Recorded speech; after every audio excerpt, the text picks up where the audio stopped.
First time here, first time commenter. Welcome, welcome. What's your opinion on selling used items on eBay as you're doing versus importing items from a manufacturer Alibaba to sell on eBay, or do you feel it's too risky, competitive? It depends on the category. Depends on the category. Well, here's another way to look at it.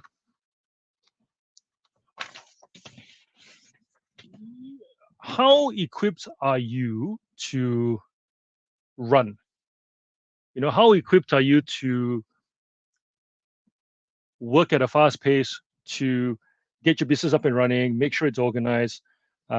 Because people who sell new items usually have some sort of a plan. They have a team, they have staff. They don't have the luxury of, I'll start out like this and then redo my garage again to accommodate more stock and redo it again. That there needs to be, the concept needs to be from the beginning. Most resellers of used items don't have a concept. We've talked about that. Actually, we just talked about it in just previously in this live, where they try and find some items that they know about, and then they add it as they go. Then they decide, actually, I don't like this item. It's hard to ship, but I like this other item. How often do you hear resellers talk about how they picked up items that they thought was profitable? They went to try and fulfill it. They realized they hate selling glass. They hate shipping photo frames. They didn't realize there were, size limits on plush or whatever. They realized that the margins were not that great on Lego, or that shipping was so expensive on Lego. When they added shipping on top, they couldn't compete anymore. Like, a lot of resellers don't think about what they are selling and how they fit into the marketplace, where their position is relative to because you're essentially a redistributor, you're a dealer, you're a person who redirects product traffic. So they don't ever think about where they sit in between the supply and the demand until it's too late. And at that point, there's too much stuff to have to adjust before they can go start selling new. So that's really the difference for me, the starting point. If you have a concept of a brand, how you're going to market it, and you have products that will, even if they are products that sell themselves, you got to understand this. If they are products that sell themselves, it'll still be a race to the bottom unless you know how to market it yourself. Because ultimately, all the new items get listed on eBay, right? Sold by price. You have to figure out how to get them to come to you directly, which means your own website. Or if they're going to buy on eBay, you need to convince them so much in your Instagram marketing, TikTok marketing, whatever, that by the time the buyer clicks the link to come to eBay, they never think to go and compare. Because if they compare, you lose again. That's the difference between used and new. You can get so much supply brand new, and anybody can compete. If somebody with $1 million wanted to sell in my category, they would have to hire a team of people to make up the learning and make up the volume and clear the market of stock, which means on Facebook Marketplace, every state in the country, buy every lot so that I have no supply, for them to make up the supply that I've currently got. And they have to do it for maybe 3 months. And then after that, they have to learn and price accordingly. That's really good defense, because firstly, nobody with $1 million wants to compete with me, which means I'm probably competing with people who have maybe 10 grand at best. There's a huge learning curve, and there's a huge stock accumulating time, whilst I'm also buying off the market the good lots. That's the benefit of being in the used category. It's not about whether the items sell or not. Both items sell. It's what kind of pace do you want to run? Do you want to do the gradual thing where you can enjoy being present with your family and you can enjoy going on camping trips and things like that? Or do you want to be the other one, where you generally have to finance the marketing to grow? You have to be operating at a pretty quick pace to outbid Instagram ads or your competitors, to bring attention to an item whose margin gradually goes down over time because more people want a piece of that action. The more marketing, you have to do marketing, but the more marketing you do, more people are aware of the item. And they can also go and find the item and get the item easily. Used items, we can talk about it. YouTubers, right, get blamed a lot for ruining the reselling game because we talk about our products on YouTube. You still have to go find the item. It's not like as if you can call my supplier and you can get these used cars shipped to you too. You have to still source for them. Don't underestimate how much of a defense mechanism that is for the used category. the fact that people with money are not looking at it, and the fact that people who don't have money have to still find it with more effort and less knowledge than you do. So that's the comparison. Both items sell. What kind of business do you want to run? That's how I look at it. And of course, if you are the type of person who likes to run that fast pace and you have the luxury of doing that and you build a team to do it properly, you will definitely make more money there than selling used because there's more supply, which means that if you build a business that allows you to have, a million reps a year at $1, you will make $1 million profit. It's very hard to get a million reps on used items because it's a million items you have to find, as opposed to just get it shipped from a supplier that you call, and then chances are if you're going to buy it all up front, you'll get it for quite cheap as well, and that could be a competitive edge. So there are two more considerations though when it comes to whether you sell new or used, and it's nothing to do with the actual product itself. It's to do with whether you can exit the business or not. So when thinking about selling used items, it's very hard to exit because trying to teach somebody what you do as a used seller is challenging. That's the first thing. The second thing is, when you sell a business, oftentimes people are buying the connection to the supply. So if you cannot provide, I suppose, consistent supply to the person buying your business, there's a very low incentive for them to actually buy your business. So that's the other thing. So if you're building like an eBay business to enjoy the flexibility and stuff, great. You've enjoyed that benefit in the short term. If you are looking to earn a full-time living as a reseller, yes, you can do that. Tick, because let's face it, there are people who run new item businesses that probably make less money personally than used item resellers because we have very, very good margins and can operate with very, very low overheads. But when it comes time to sell the business, that's a whole different conversation. So then what happens to a reseller when they want to exit? First of all, they have to get their businesses very process driven so that somebody can at least follow the process. Maybe they sell to someone who understands the category but doesn't want to spend time setting up to sell in the category. That is a very limited pool of people, but it doesn't mean that you can't sell. It just means it's improbable. The probability of you selling is lower, much lower, right? If try selling a used toys store to a mom and dad who just want to buy a business that they know how to run. You can show them how to run it, but then if they don't know how to source the items, they have nothing to sell. You could try and document, I suppose, the information in spreadsheets. For example, someone can have a spreadsheet that says, if the train is red, has Annie on it, has no name at the bottom, it'll probably be from this year to this year. Look at, you can create a system to educate on the product, I suppose, in order to help you sell the business. But for the most part, most eBay sellers don't do that, which means they focus on the process, but not on how to source. Maybe the whole neurosis about people knowing what they know as well. That's another thing, different conversation. And I guess that's also why you end up with lots of sellers who want to make money on YouTube or, creating courses and communities or whatever, because that education piece is transferable and it gets paid for ongoing. If I make a course on how to sell on eBay and I do a great job of it and you guys relate to it and it helps you get going, you can very easily say, for the first month I made $300, I only paid $100 to do the course. It's already paid for itself. And you'll tell people, the reviews will grow, and that becomes the business that pays for my retirement, whilst I can still do eBay. And then once I stop doing eBay, there is still that course that keeps going as long as I keep updating it. So that's kind of the exit situation, which a lot of sellers don't think about because we're too caught up enjoying the flexibility that we've got, which we have a lot of. And so and also a lot of resellers, when they start out, they enjoy their flexibility so much that they also don't want to pay as much tax, which means that they declare as minimum income as much as possible. They maybe do more cash sales to try and dodge tax. Let's not pretend it doesn't happen.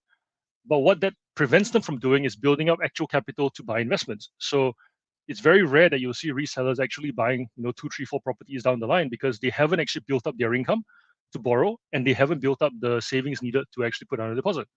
So then when you look at the exit plan, right, what have you got? You have a business that's very hard to sell, or if you have made it really streamlined, you can sell it to a very specific person. You definitely cannot sell it to them if it's still running out of your house, which means that you have to pay rent or have a building that you own, external facility that you can assure them that is their facility to use. So I suppose one way you can go about it is to buy a commercial property where your business is fitted to that commercial property. And then I guess the exit would be the person you sell the business to rents the building from you. Your retirement income is then the building rent that you own. But you first still need to build up your ability to borrow and the capital to pay for the deposit, which in a commercial building setting is actually a lot higher than a residential setting. So residential 20%, in a commercial setting closer to 40, sometimes 50%, depending on the business that you've got, because they lend based on your business. So as a reseller, if you've got, let's say if I turn over $1 million a year, right? They may say, you know what, of the $1 million, because your supply is not consistent, we're only going to lend you as if you earn 500K. We need to shade for risk. And you might say that's bullshit, but in reality, it's true. Everything we do is inconsistent, right? So therefore, and unreliable. We just happen to be good at making sense of the unreliability. But when you go before a bank, they look at your business relative to every business in existence and they go, and you can try and go like, hey, look, I've been doing this. I'm great at my business. They're like, yeah, so is the gym next door, except the gym actually has a model of subscription that is consistent. So objectively, that's consistent, which you are not. Shaded income. And by the way, I know that you're buying a commercial block, but I don't know if you're ever going to use that block for a long period of time because your business is inconsistent. That inconsistency thought compounds. Then they'll say, we actually kind of need you to deposit 50%, so you can only lend you 50% as well. And you're like, shit, that doesn't make any sense because the building's the security. Yeah, but you may not use it, in which case then we may have to foreclose sooner. And what if the value goes down? All that kind of stuff. So long story short, reselling used items has a lot of short-term benefits, long-term challenges, which I would encourage you, especially if you're in that, this is going to sound bad, especially if you're like 10 to 20 years from retirement, to really think about what the exit looks like for you so that you can still provide for yourself. Or if you cannot sell the business or buy a building that you then make rental income, or if you're not interested in making social media income as well, micro courses, things like that, then focus on using the income that you make to pay down all your debts as quickly as possible so that by the time you retire, you can still enjoy reselling at a much smaller scale, still pay for your living expenses, things like that. There are many, reselling is a business that you can do at a much smaller scale. If you've got no school fees to pay for, no mortgage to pay for, making $2,000 a month is not hard. It's only hard when you have to make between $10,000 to $20,000 a month because you've got 3 kids, private school, things like that. Your loved ones enjoy nice holidays. I can imagine, like, my situation is pretty good. Like, we bought our house when it was quite cheap, so therefore mortgage is only $4K a month. Like, the kids' school fees is $2.5K joint. Once you add food on top of that, like 8 to 10 more or less covers us comfortably. But then I can imagine we also go camping, so therefore holidays are much cheaper for us now, but we used to travel overseas. I can imagine there are resellers in family situations where overseas trips are not negotiable. So is the best private education. So is the nicest car. Like, there are a lot of things that are not negotiable, in which case then I guess the pressure is onto the income, right? We must earn as much as we can. So lots of moving parts, lots of pros and cons. This is not the golden duck goose, whatever analogy you go with. Just recognize it for what it is, and make decisions accordingly, rather than, I suppose, operating on a false perception of what we've got. Drew's gone. Oh, hey, Jane. 100% Johnson point here. There are very few ways to exit the eBay game without it dragging it out weeks and months. The ways to get into the game are endless. The ways out are not so much. Yep. Pay down the mortgage, save for investments. Yep. Argue the most important conversation for full-time researchers. Yeah, and we should have it more often. Something I reckon we'll do on in a roundtable format. For those of you guys who don't know, we have a Discord community. It's on Discord. It is another platform, another app. Yes, you have to learn how to use another app, but it's very straightforward. There are text channels like Facebook, and then we've also got voice channels where we can be on video like this, except you get to talk back to me, which is super cool. and we do these polls that we did our first one on sourcing, and the questions were, do you hunt versus get called to go pick up inventory? And that was a really good conversation we had in the voice channels. And then like, how do you get inventory brought to you versus you having to keep hunting? And then the other one was about, where do you sell? And then, we had, I think, 13 different options. And there were some people who used all 13 avenues, from, garage sales to friends and family to Facebook to other resellers to Gumtree to, auction sites to get inventory, to people who just had one, op shops only. How do we go from 1 to 14, 13, 14 different sourcing of avenues, because supply is inconsistent and we need to fill our stores in order to sell stock. And we had, I think, 32 people turn up for that conversation, which was really cool. We talked for about 2 hours. Everybody learned a lot, and we definitely did not just talk about things we already knew. We talked about being honorable, about having a brand, putting yourself out there, sharing what you do with other people as well. And so I think this conversation about the exit really needs to happen in a roundtable setting, which we can definitely do as well. Matilda's going, create an environment that you would love doing until you are old and gray, and something that you don't want to end. Exactly. That was the last thing which I mentioned, which is you make the eBay business pleasurable to run and scale down. But you still need to pay off your debts. Like especially if you're not debt free, or medical bills are a hard one. That's the big question mark for everybody. For some people, medical bills is $100 worth of pills every week, because it's what you need to keep the joints going. For some people, it's dialysis every second day. Like that's the big question mark. And I think that there are definitely people who are alive today in their old age who do not have life insurance, who do not have private health insurance, hoping for Medicare to move them up to get procedures done that are perceived to be non-essential, or like optional. I forget what the word is. Something that conversation Jenny and I had was, she grew up without private health insurance, Medicare, everything. She works in public health, and I grew up with private health insurance. My parents are like, they believe that insurance is necessary, and then so those two trains of thought come together, and then we found ourselves debating the pros and cons of both. And then eventually I said to her, no, look at me.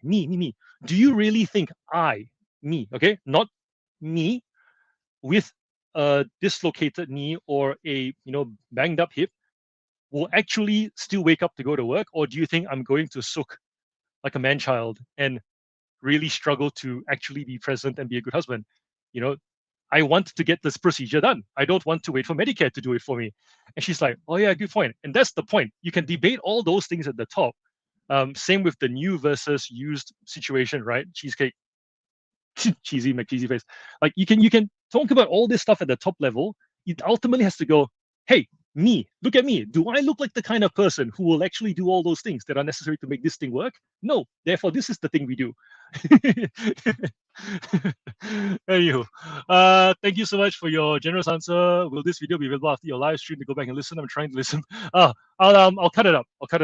I've realized that with the live streams, by the way, for those of you who don't know, YouTubers don't make money on live streams unless you press that money button next to the chat. That's super chats and stuff, which means that you get to post a sticker for like $2 or whatever, and it's like a thank you. If you don't do that and this live stream ends, I actually don't get paid any money for my time being here.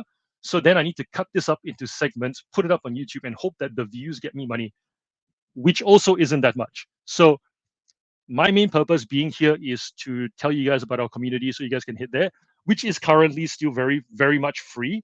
We're building a wonderful, positive culture there. I'm all about wholesome, positive culture. Most of the people in the chat who have contributed are there. But once again, if you want to say thank you, super chat. Much appreciated. And I appreciate you being here.